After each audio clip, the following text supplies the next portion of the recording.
बुद्ध की शिक्षाएं आज भी उतनी ही प्रासंगिक हैं जितनी प्राचीन काल में थीं। वे हमें जीवन के कठिन समय से निपटने में, दूसरों के प्रति करुणा रखने में और आंतरिक शांति पाने में मार्गदर्शन करती हैं।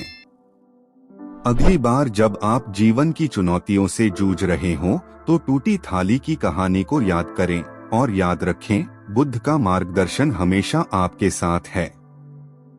तो चलिए शुरू करते हैं कहानी, एक टूटी थाली और बुद्ध का मार्गदर्शन। एक समय की बात है, युवा गौतम, जिन्हें बाद में बुद्ध के नाम से जाना गया, अपने महल के प्रांगण में टहल रहे थे। अचानक उनके कदम एक टूटी हुई थाली पर पड़े। यह उनके ही महल की थी, जो किसी नौकर के हाथ से छूटकर टूट गई थी।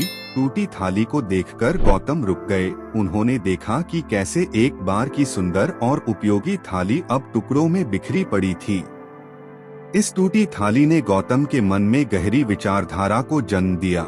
उन्होंने सोचा, यह थाली तो निर्जीव है, फिर भी इसके टूटने से मुझे दुख क्यों हुआ?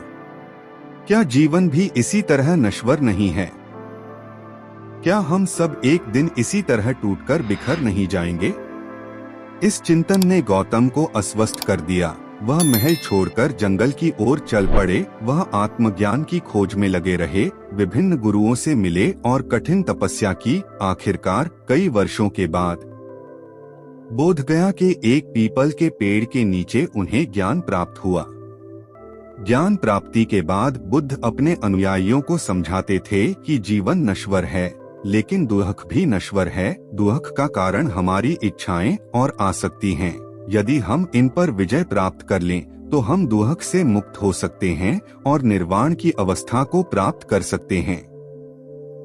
टूटी थाली की कहानी हमें यह सिखाती है कि जीवन में दुख और कष्ट आते रहते हैं, लेकिन हमें इनसे हार नहीं माननी चाहिए। हमें यह समझना चाहिए कि ये सब नश्वर हैं और किसी न किसी दिन समाप्त हो जाएंगे। हमें अपनी इच्छाओं और आसक्तियों पर नियंत्रण रखना सीखना चाहिए, तभी हम सच्चा सुख और शांति प्राप्त कर सकते हैं।